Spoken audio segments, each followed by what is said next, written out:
Welcome to the Say It Out Loud podcast. I'm your host, Vasavi Kumar. If you're eager to gain clarity, speak with unwavering confidence, and liberate those inner voices, you're in the perfect spot. My mission here is to empower you to break free, find fulfillment, and ignite your passion. You ready? It's time to say it out loud. I've put together a guide of my top 10 tested and proven to work practical strategies and habits to help bright women like you say no, set your boundaries right, live confidently, and build healthy relationships, starting with the relationship you have with yourself. This is a self-paced guide, and I can't wait for you to dig into it so you can start becoming your most confident self, because she's in there waiting for you. Head to the link in my show notes or go to vasavikumar.com/guide and grab it today.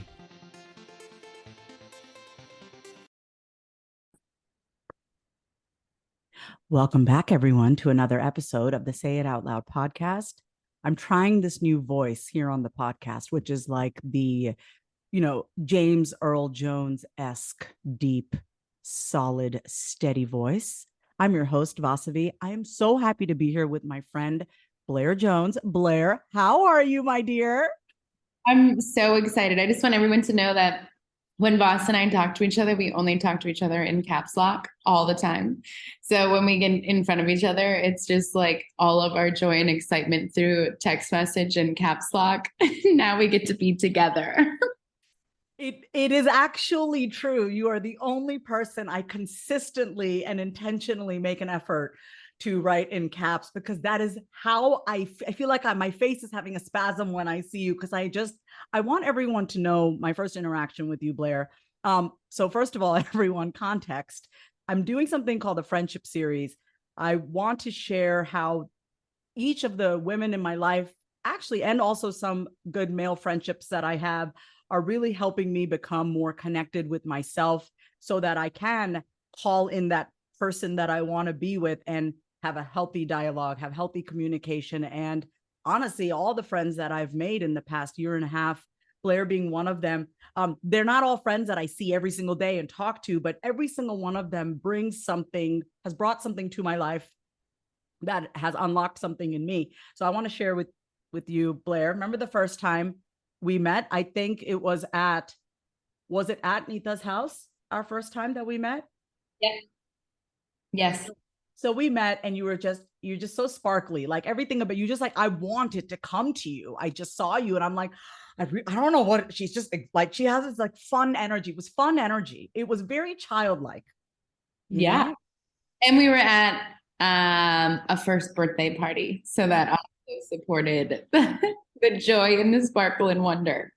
But the thing that I remember the most about you, Blair, it was hot as balls summer here in Austin, Texas. I still can't take the heat. I never will be able to. I know this. And I was just talking about how I was jokingly saying, like, I need friends with pools. Like, I just need a friend with a pool. I need like 7 of them, not knowing any. I had no idea that you had a pool. I'm just ranting like I rant and saying, like, I just need a pool. And you said to me, do you remember? Yeah, I said, I have a pool. You can be my friend. You can come over whenever you want. I don't have to be there. You can come over and play. But we bought this house because it wasn't meant to be ours. It was meant to be shared.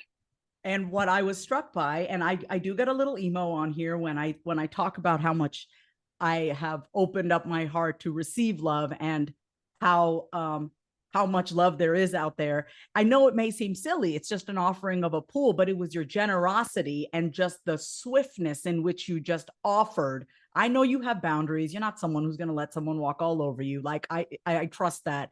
You were just so pure in your generosity. And what that unlocked in me was the purity of my generosity, which I think I stopped giving like that of myself because of so many relationships that just burnt me down and hardened me. So when you so beautifully offered, and by the way, I took full advantage of your pool, by the way, remember?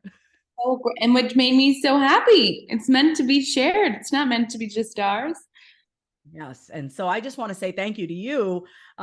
Just, as we get into other conversations here on the show, just how much that has helped me tell myself, like, Vas, it's okay to just to give again. You're not going to be burnt if you give again. That's really what it was. It's like, you're safe to give again. and be generous. So thank you for always leading with your heart, Blair. Thank you so much. And I think it's just wisdom. You have more wisdom. I'm so sorry that that happened to you. I'm so sorry that you got burned. And I just feel like sometimes those things are necessary to know what you know now. And it's no, we just get to do different and feel different and have the wisdom to move forward powerfully. So I'd love my audience to know about you. How did you become this way? Because I want to just, describe you in a few words to my audience. You are someone who stands in your truth. You are a very sovereign being. You are a married woman. You're a mother to baby Soul, who's how old is baby Soul now? 2?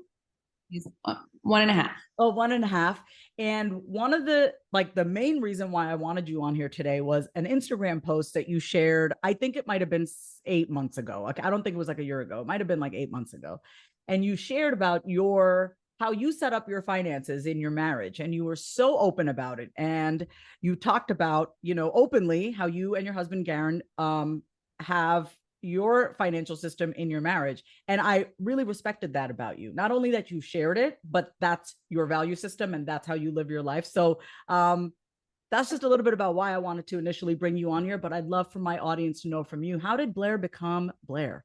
How did Blair become who she is today? Yes. Okay, I'll give you the Spark Notes version for those of you who remember what Spark Notes are. I'm from a really small town in northern Minnesota. I grew up on a farm. I have very blue collar parents. My dad's a bricklayer. He was in the union for 40 years. My mom's a nurse. So she's been in healthcare for the last 30 years. I'm the youngest of 3. I rode my horse to school when I missed the bus in 7th grade and I got suspended. Wow. And I knew I was always different from everybody. We were always told to grow up, go to college, and get a job. And if you have a job that has insurance, don't ever leave that job because you made it. And I thought all of that was terrible. I remember being 18 years old and looking at my mom and telling her I was going to retire at 30. And she laughed at me and she's like, good luck. And at 30 years old, I work, but I don't have to work. I have created a business that has, I started a business at 23 that did very, very well. And I actually retired my mom when I was 31 years old. And she apologized to me and said, I'm so grateful that you never listened to any of us. We had it all wrong, and you were the only one that knew. And here I am, and I am married to my amazing husband. We've been married for 4 years. And per that social media post you're referencing, my husband and I both had created our own businesses and our own wealth before we had gotten together. And so we didn't really understand how to navigate joining together in union financially, because most of the people that we had known, loved, and respected had generated their businesses or built what they had built together, most of them. It was either them together or one or the other. We didn't know a lot of people in our position. So we started researching a lot. And then that's how we have come to where we have come now, if we want to go there. I want to go there. I do want to go there. Let's go there. Can you let us know how y'all, and this is a refresher course for me because I like the way y'all do things, the way you set it up. I want the audience to hear that if you are trying to have this conversation with your partner, or maybe you're wondering your way of wanting to do this may resonate with you. So Blair, let's get into it. Yeah. So, first of all, I had a lot of pride and a lot of ego when I first got together with my husband. I grew up in the generation where it was like, boss babe, I can do it all myself. I don't need you. I'm going to be fine on my own. Like, that was very much my mentality. I mean, I don't necessarily consider myself a feminist now, but in my early 20s, I was very much a feminist. Like, same. I so much swung the pendulum so far, and I wanted to be known and seen and respected in the business world. I was proud that I created and generated a business that did very well. And I wasn't afraid to talk about it. And I think it was from this place of, I was so upset with all the people that didn't think that they could do it. as women, Mhm. or didn't think it was possible, or I think I wanted to walk into a room and be like, my balls are just as big as yours, you know? So I had this very much pride walking in to what I had created. Now, when I had met my husband, I had this idea that I needed to make as much money as he did to feel worthy. Now, that's a whole nother conversation. Mhm. So I'm grateful for this thing that supported and driving me to create what I created. Now, when you're coming in to a marriage, and for my husband and I, we have a heterosexual marriage. Mhm. And whether you're heterosexual or not, doesn't matter. There's a level of polarity that gets to happen. Mhm. And when we came together, I fell in love with him in my feminine. However, now leading the household, we're both in our masculine, Mm. which is like two quarterbacks living in the same house. That And the issue is we were two amazing quarterbacks and we were on the same team. So it's like, how does that work? Right. So we didn't really know how to navigate. Now we started having conversations of in the beginning where I was like, well, let's just split everything 50-50. The issue is I wasn't making as much money as my husband. Mhm. And so I didn't want to show any weakness. I didn't want to say that I was less than. And so we, in the beginning, were paying everything 50-50. Wait, so hold on. So I just want to, I want to just get in and then we'll keep going. So you didn't say out loud how that initially rubbed you the wrong way. Like you did not think that that was fair, but you didn't say it out loud initially. Absolutely. You are 100% right. Okay. Yeah. Okay. I didn't think it was fair, but I wasn't about to show anything like that I couldn't do it, that I was less than. Like I wanted to bring everything 50-50. I'm like, we're gonna go in this, like half of this is mine. Like we're even Kia, both of us. And I would have and done the same thing, Blair. Like it's like I will show you that my balls are bigger than you, even though I'm like dragging and I'm suffering on the inside. I'll show you. It's that I'll show you. That's me. Mine sounds like I'll show you I can do it. It's very fuck you mentality, but it looks good when it's like, oh, we're working, we're hustling, we're making money, but it's like it's coming from that place. I get it. Okay, keep going.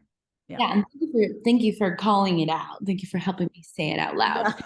Yeah. Because That's why we have this podcast. Yeah. it was the suffering in silence, but I wasn't willing for anyone to see that. And again, like I wanted him to feel so like, I don't know. I wanted him to brag to other people that like we split everything 50-50, You and then wanted him to be proud of you. yeah. Proud of you. Okay. I'm wondering if that's what it is. Yeah, that's what it is. Like I want everyone hearing this, okay? Because Blair is openly sharing and I'm digging at her a little bit, which is great. You're here for it. You're open to it. But I want everyone to hear this. Like where in your life do you not initially when you know that this is not fair. You know that this is not good for you. You know that like it's just, you'd rather have it something else and you don't say it out loud, but you're very lucky because you're married to a man who was open to however you guys decided to do it down the road. But yeah, I mean, why like just ask yourself this when you're willing to suffer in silence, what is it that you're really hungry for? Because when we are willing to suffer in silence, because we are getting something that's feeding the beast within. Okay. It's like any addiction. It's like, I'm willing to suffer in silence because I want you to be what? I want to feel what? Like, right? That's all it is. So pride. I get that. I did that with men all the time because Blair, I just always wanted my dad to be proud of me. So I Yeah. would, yeah. So yeah, keep going. Yeah, Let's take a quick break. Having been in therapy since the age of 12, I know firsthand just how powerful the process of finding the right therapist is. Going to therapy and talking things out with my therapist has made me happier, clearer, and most importantly, I have a plan for my mental health. I have tools to be able to communicate with others and also the tools to cope when life gets hard, which it does. So let me ask you a question. Is something interfering with your happiness or preventing you from achieving your goals? Regardless if you have a clinical mental health issue like depression or anxiety, or if you're just a human who lives in this world who is going through a hard time, Therapy can give you tools to approach your life in a very different way. And that's why I'm excited to tell you about today's sponsor, BetterHelp. BetterHelp's mission is to make therapy more affordable and more accessible. And this is an important mission because finding a therapist can be really hard, especially when you're limited to the options in your area. BetterHelp is a platform that makes finding a therapist easier because it's online, it's remote, and by filling out a few questions, BetterHelp can match you to a professional therapist in as little as a few days. It's easy to sign up and get matched with the therapist. There's a link in my description. It's BetterHelp, HELP.com/Vasavi. That's BetterHelp.com/Vasavi. Clicking that link helps support this podcast, but it also gets you 10% off your first month of BetterHelp so you can connect with the therapist and see if it helps you. And because finding a therapist is a little like dating, if you don't really fit with that therapist, which is a common thing with therapy, you can easily switch to a new therapist at no additional cost without stressing out about insurance, who's in your network, or anything like that. I don't know where I would be without the help of therapy and my therapist, but I do know that life would feel that much harder. So if you're struggling, consider online therapy with BetterHelp. Click the link in the description or visit betterhelp.com/Vasavi. Thank you again, BetterHelp, for supporting this podcast.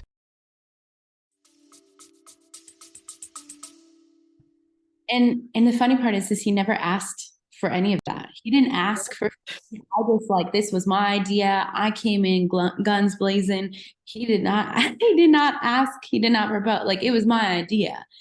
And I was seeking for this thing that I never told him I wanted. So I was like, if I do this thing, I'm going to get love, pride, all these, or being proud of, like an award or something that he was going to tell me, an achievement that I did. But he has no clue. He is clueless that this is what I'm trying to do and create. Mm-hmm. So about a year in, all of a sudden I am kind of struggling with my health. All of a sudden my hair is falling out. My skin is out of control. My weight's fluctuating. I just so like 10 pounds here, then I would lose 10 pounds. I'd gain 20 pounds. It was such a roller coaster of emotions happening. And one day I remember I was sitting at the table eating lunch with my husband, and I was always like, when do you want to start having kids? He's like, we can't have kids right now. It's like, what are you talking about?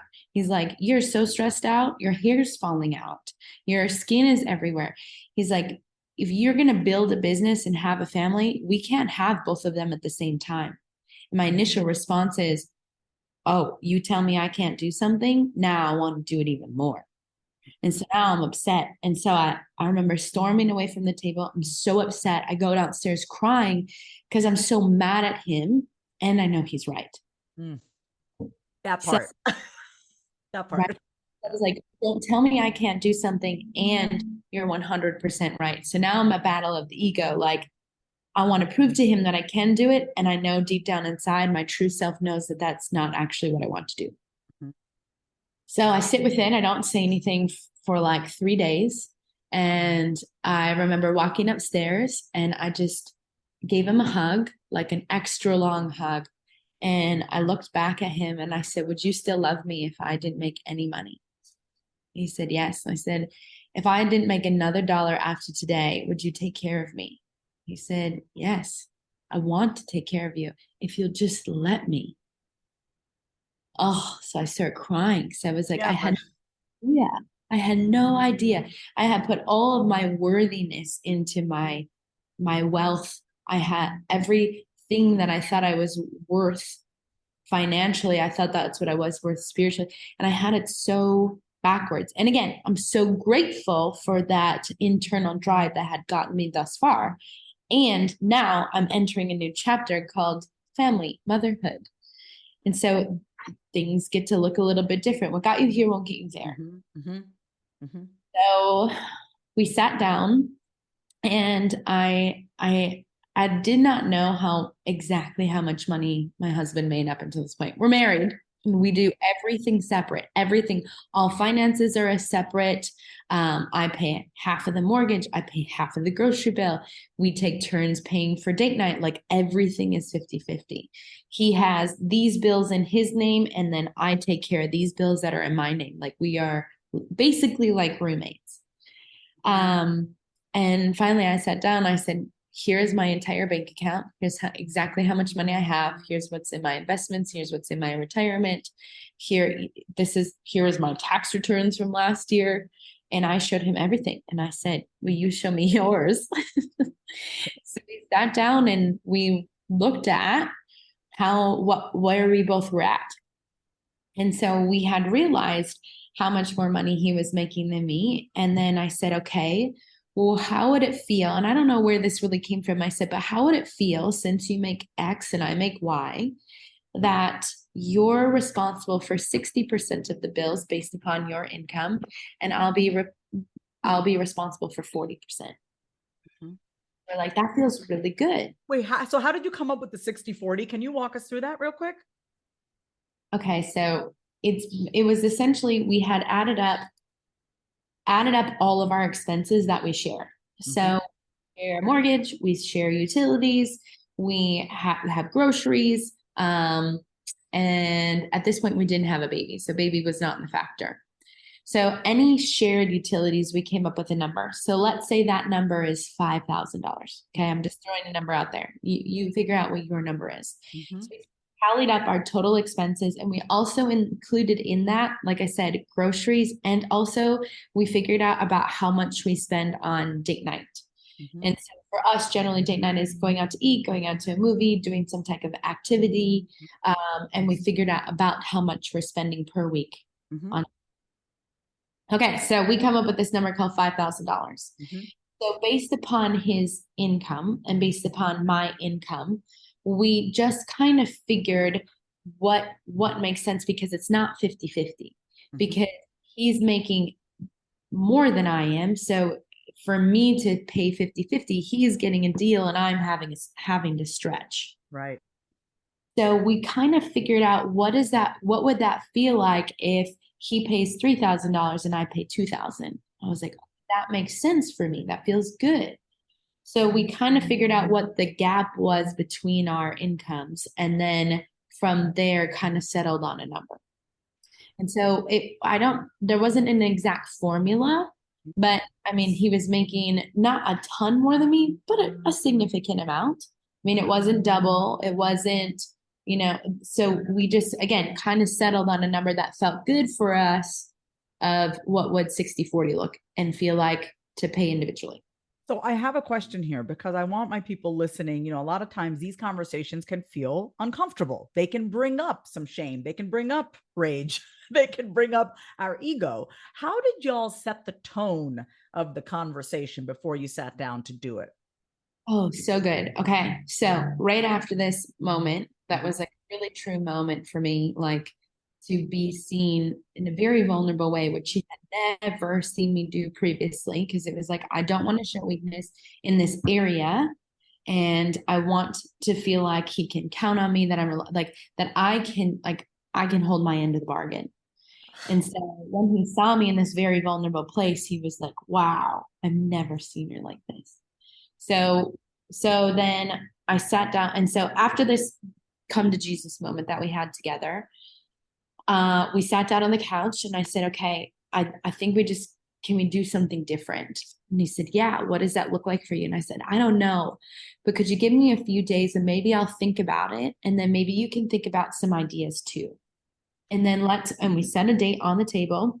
We're like, Wednesday at 2:00, we're going to sit down and we're going to have this conversation. And I'm going to bring some ideas and you can bring some ideas too. So now we're looking forward to it. And we're both doing work on our own ends of what that would look and feel like, because again, neither of us had ever done that before. So before that, so that's a really good question. Before that, we had asked some of our friends how they handle finances that we love and respected.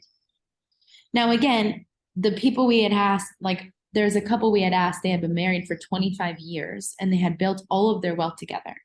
But they gave us some pointers of like what I'm about to share in a second. And they gave me some things that I really liked. And I was like, oh, we could incorporate that and maybe adjust a few things. Garen did the same thing. So he reached out to some of his friends that he really loved and respected, and he asked them some questions. We also read some like David Data books of that, like talks about like marriage and relationships, and they talked about finances in there. And again, like concepts, and then what applies to us. Mm-hmm. I want to point out just three things. I mean, Blair, you've given so much valuable information, and I want everyone to hear this. So the first thing that you did, y'all consulted with each other. Y'all, first of all, the biggest thing that I hear is you didn't try to solve it right away. Okay. You gave each other spaciousness. You said, you come up with a few days. I mean, we each give each other a few days. You come up with ideas. I come up with ideas. So you gave each other spaciousness. You don't have to fix this from a place of urgency and desperation. So I want everyone hearing that nothing is urgent and desperate. You want to sit and be thoughtful before you sit down with someone and have that conversation and gather your thoughts. This is something for me. I've given myself permission for this, Blair. I'm an external processor. So I'm actually used to navigating conversations with people and processing in real time. But the gift that I've given myself is space to internally process before I have that conversation. Yeah, so good. And then you guys, you consulted with people in your community, and not just someone in your exact situation, maybe, but also people from different stages in life. And you grabbed wisdom from different stages, because you can always benefit from hearing, regardless of where someone's at in their journey. And then I also hear that you guys educated yourself by reading certain books related to the thing that y'all were trying to work out. So I mean, it's beautiful. It's all knowledge. It's gathering knowledge. I mean, knowledge is truly power. And then what happened? So you guys then met up a few days later to sit down. Yeah, we sat down, and then that's when I was like, okay, for me, what I knew that I need to do to free myself of this is I was like, I have to show him this thing. It's like this secret that I had. It was was, again, very vulnerable for me to be like, okay, let's log into my bank account. Like, let me show you everything I have. And so again, and he's there, and he just and he knew it was very sensitive for me. And so bless my husband. I'm so grateful that he's just like, I'm so proud of you. Like, he acknowledged me for what I have created. And again, I'm like, feel like I'm like 16. Naked almost. In front of a guy in the middle of the day. You know what I mean? I'm like, oh my God, what is he going to think? Like, you better weird faces. Like, he better say, you know, because it was, again, very, very sensitive. I'm very naked. So then that's when we kind of got clear on what we were both bringing to the table. Mm-hmm. And then from there, I was like, okay, well, how much are we spending? And so then we sat down and we, again, added it all up and we did it together. And then in there, things that I was just thinking about is we added things like we had a cleaning lady that came every other week. Mm-hmm. We have a yard person that comes every week. Mm-hmm. So we added everything that possibly goes towards, we added all that to the expenses. Mm-hmm. And then from there, again, like since I know where he stands and since I know where I stand, we kind of found this number in between. And again, I don't know if there's an exact formula of how I got 60-40 or how we got to, 5-45, and I can explain how we've adjusted it. Mm-hmm. But we just found a number that felt good. He's like, yeah, that makes sense for me. That makes sense to pay that amount. And that makes sense for you to pay that amount. What I want to say is I know you've walked us through the step by step, but I want everyone hearing this is like, yes, I love knowing the breakdown of stuff. That's my logical mind, but my very emotional, sensitive self is like, I want to know how you were in that conversation. What was that like for you, Blair? So like, I love that we're talking about both. Because guys, it's not just about okay, here's the line items, here's everything, here are the expenses. It's the vibe, it's the tone, it's the energy, it's the container in which you're having this conversation. And I love you, Blair, but I love that you advocated for your needs and that you said what you thought was fair, because Garen could have not agreed with you, but ultimately it's you saying what you think is fair. You got to at least, we owe ourselves that. We owe ourselves at least, like, you can put it out on the table, he can take it or leave it, but at least you said it out loud. So I love that you are modeling that for everyone right now. Yeah. And I think that when we knew when we were sitting down, the goal was to create a win-win. Right. So you came together with a unified, both of you were on the same page. You guys were both leading the same team. You're both quarterbacks you both wanted to win. Okay. And you needed to figure out, what does winning look like for both of you? Okay. Got it. Sure. Yeah. Like because I wanted to be taken care of, but that didn't mean that I don't want to contribute at all. Being taken care of is like, how can you help me carry the load?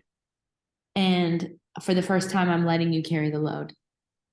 Like it's like walking around with all these grocery bags and people are like, can I take some groceries? And they're like, no, I got it. No, I got it. No, I can carry it in. And then finally, like, shit, it's kind of heavy. Yes, will you please? Like, I was finally ready to give someone a bag of groceries so I didn't have to carry them all into the house. So I'm asking for a friend, me being the friend. I want to know, how does that feel like for you now?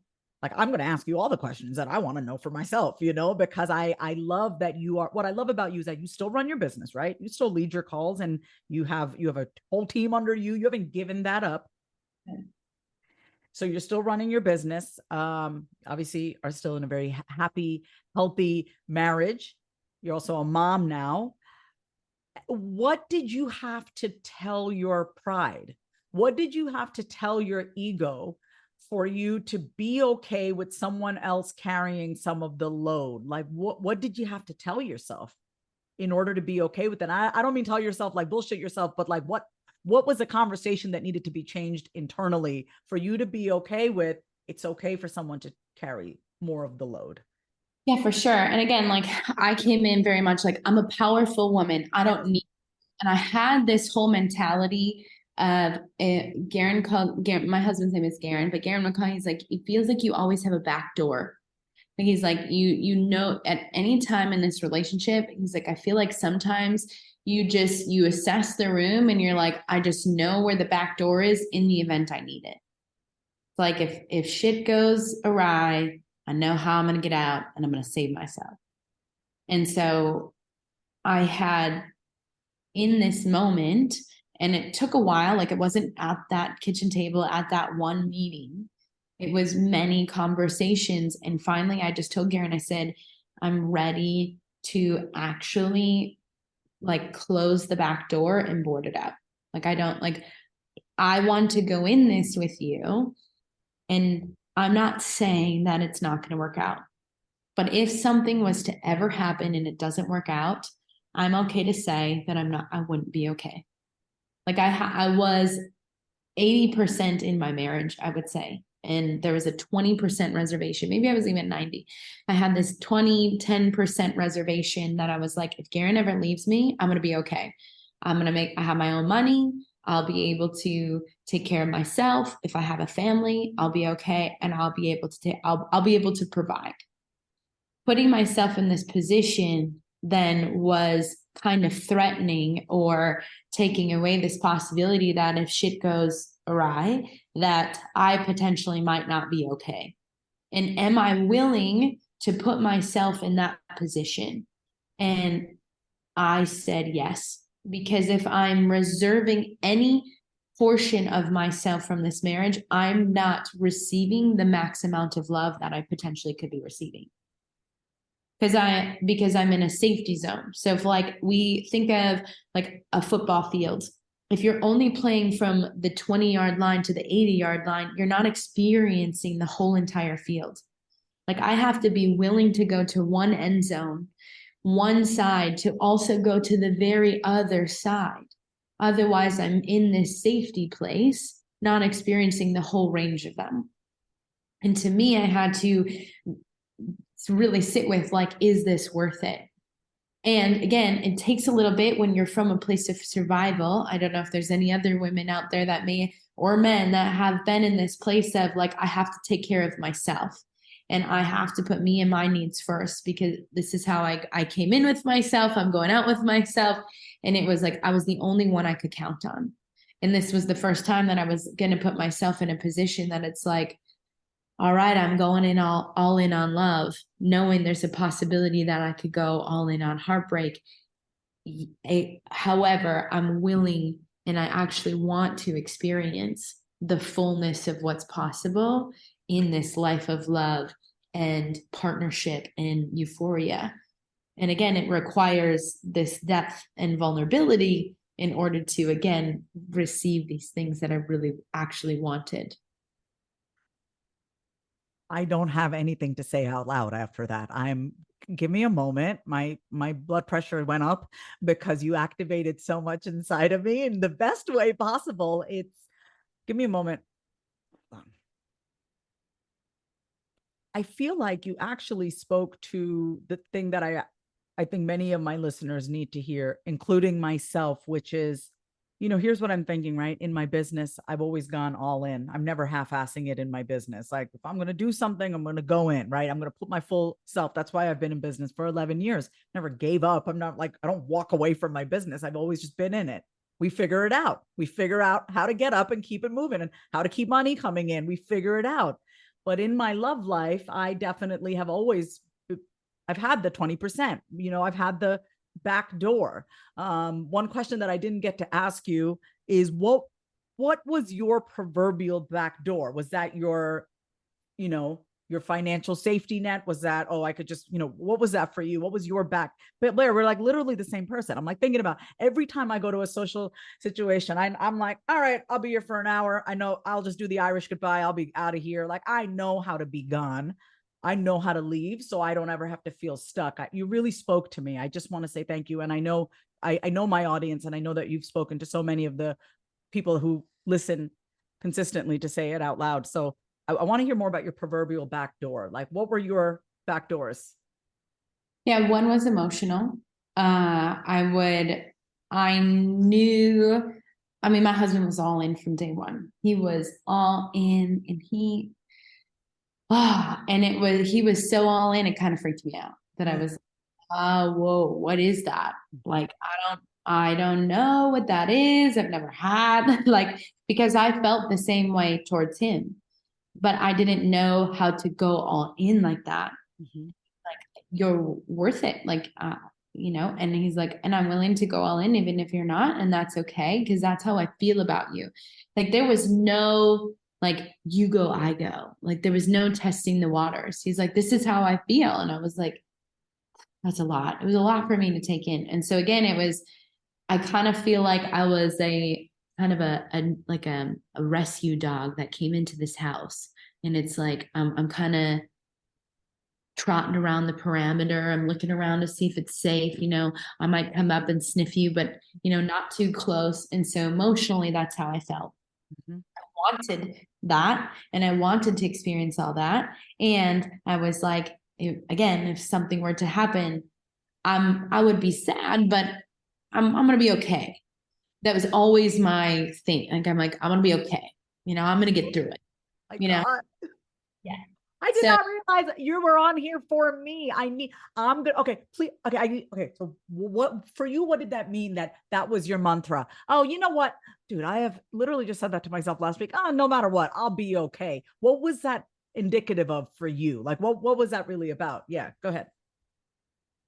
I think it was like you talked about in the beginning, like just being burned so many times. That I had really great friends and didn't, or even me in my past that I was a good friend and had an ulterior motive. Like, I've been that person to other people. Yeah. So if I've been that person and people have been that to me, I'm like, well, what are we all doing here? Like, there is no truth. There is no loyalty. There is no integrity. So I don't really think I can go to that place with anybody. So it's like, I didn't want to speak any of that out loud, that I've not been a great friend, or, I knew my friend was dating this guy and I still went after him. That I've done that I was like, well, people would do that to me, and they have. So I just, not worth it. Not worth picking myself up the floor again. Not worth all the drama that I created or that's been created in my life in the past. Like, just not interested. So I'm going to go 80%. That sounds pretty safe. I get to experience it. It's like sitting at the fourth row of the concert instead of the front row. It's like, it's pretty good, and I would talk myself into it. It's like, these are really good seats. I got, this is pretty great. Except for my husband's like, But if you can sit in the front row, why wouldn't you? If you could experience it all in touch, Taylor Swift, because that's my girl. If you could, like, why wouldn't you? And I was like, because the fourth row is great. You know, it's pretty much, I can see her. You know, she looks great. I don't need to do that. And he's like, but if you could, why wouldn't you? And that was the part that I was like, I don't know. What is that? And again, I think it was, for me, I'll say, was the willingness to be vulnerable, the willingness to go, I know it's possible if I choose to do this. And I know it's possible for the greatest good of all if I choose to do this. Because that's the part I kept leaving out.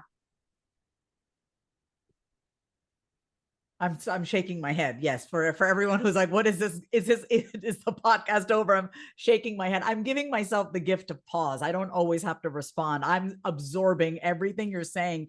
I even wrote down here, you know, when you said, why sit in the fourth row if you can be in the first row? And I wrote down, you know, I asked myself that question as, you know, as you were sharing, Garen asked that, and I thought, oh, that would feel way too intense. It's intensity for me. It's the intensity of that love. It's the intensity of that experience. And I don't know if I can handle all of that. If I'm good in the fourth seat, things are chill. It's not too intense. I can leave. I don't need to be stuck, you know? And so, man, that's so beautiful, Blair, that you've allowed yourself. What I see is, I mean, like, I love this. I'm going to take this from you. I'm going to take this vibe. I'm going to allow myself to sit with this, because I think this is why we say it out loud, because you may not resonate with everyone today, but for those who do, they're going to be like, damn, I didn't realize I could have a conversation like that with my partner. Oh, wow. You mean we got to set the tone for it. We got to set the vibe for it. And like, just so many things that you've shared. I know for me personally, I've learned so much today, just more about you, even more. Like I said, this is the friendship series. This is stuff about you and how you, your pride, your ego, you know, those things that I don't know about you. I do want to say this, what you answered, how you answered, why it was hard for you to fully trust. Most people would say, you know, it's because other people have screwed me over. And you did allude to that, but I really loved the accountability that you took for yourself. You're like, well, I've done that to people. So, I mean, that I resonated with that. That's the real reason why, right? Like for me, it's not about what other people have done. It's because I know that I've been a shitty friend in the past. You know, I know that I've screwed people over, because I know how dark it can get. I know how mean people can, because I've been that. So I just want to say thank you so much for owning that. Like, because most people wouldn't do that, you know? So there's just such freedom in that. And I think the last thing I'll share is with that part is, I knew I could do it because I had done it in friendships. That I was like, I have found my tribe of women now, and I hold them so sacred and so close to my heart, because I know the level of which I respect them. And I also know it gives me an opportunity to have the wisdom that I didn't know before, of, you know, this need I was trying to fill, or whatever I was trying to do previously. And now coming into this group of women that I was like, I cannot imagine showing up as that person to these women who I love so much and respect dearly. And I hold them so sacred to me. And I would just, you know, slit somebody if they ever did anything to them. You know, those are my people. So I realized I had a reference point. I said, wait. If I can sit in the front row with my friends, I can sit in the front row in partnership. Oh. I found a different touch point in my life that goes, where did I go all in? Where did I sit in the front row? Where did I have that intensity? And I loved every minute of it. The hard conversations, the amazing roller coaster of it, and only to bring us closer to love and closer to each other. And I was like, okay, reference point. I've done it here. Okay, I can do it there. And that's all I really needed to know, that I could do it and what it felt like. And then I was like, now the part is, am I willing? And for me, the answer is yes, I am willing, because now I have the wisdom and now I have the reference point. And so I wanted to share that too. Thank you, Blair, because I say this on the podcast. One of the first things that I say out loud in the morning is thank you, God, for another day alive and show me evidence of. I always ask because although I like to say I'm a believer, I doubt. We all doubt, so I like to keep my eyes fine-tuned to look for evidence. And like you said, reference point, touch point. That's why I love this friendship series, because I do feel like I've been a great friend to my friends. I've had uncomfortable conversations and we've had and back and forth. And, I know with you and I, we don't talk every day. When we do talk, it's in caps, but it's a pure friendship. It's just happiness. Like not every friendship has to go very, very deep or very, very wide or whatever. It's like when we do connect, it's like, I'm so happy to see you. It's just I just think of two little girls being like, but then like, I don't talk to you for 6 months and I'm cool and I'm okay, because what matters is when we are together, when I do see you, it's just pure joy. So and the thing that I love that you ended on this is you looked for evidence. You found your touch point. You're like, I can do this. I do this in friendship. You've done this in business. And the most important thing, and I say this, even going through recovery, you have to be willing. You have to be willing to get sober. You have to be willing to like go into the rehab. You have to be you have to at least be willing to try to live your life another way. It's not going to be easy, but you were willing and you said yes. And just super grateful for you sharing so openly you and your marriage and your relationship and how you think and things about you that I didn't even know. So thank you so much for being here today. Oh, thank you for having me. I'm so grateful that we both said it out loud today. Yes. Two last questions. Where can people find you and follow you and learn more about you? 2 places. So the first one is Instagram. So Blair.Rachel.Jones, Blair Rachel Jones on the IG. Mm-hmm. And then my husband and I have a few things that we do. It's artistpower.com. So go find us there. Beautiful. Artistpower.com. And then one last question, Blair. Anything left inside of you that you haven't said out loud that you'd like to end with? Thank you for more evidence in my life that I'm on the path of every day working to become my best self. And then just, again, it's not validation, but I think it's evidence. Mm-hmm. I didn't need this podcast to know that I'm on the right track. However, it's nice sometimes for someone to give you a little wave on your walk. And it's like, oh, thank you for waving at me, boss. I really appreciate it. I was going on this walk either way. So thank you so much. You're welcome. Well, listen, you know how to motivate yourself. And I get that. You're very self-motivated and I'm the same way. But you know what? It really does feel good for someone to just acknowledge, hey, you're amazing. Because it's like, I think we know deep down, Blair, we know we're amazing, but it's so nice to hear. So y'all keep telling, please head over to Blair on her Instagram at blair.rachel.jones. Send her a voice note, say it out loud. Let her know that this conversation was amazing. Let her know how grateful you are for her sharing her story and saying it out loud, because it is not easy to do so. But we are so grateful that you did, Blair. So thank you for coming on to another episode of the Say It Out Loud podcast. If you love today's episode, then say it out loud. Subscribe, leave a review, and come say hi over on Instagram at My Name is Vasavi. Until next time, say it out loud.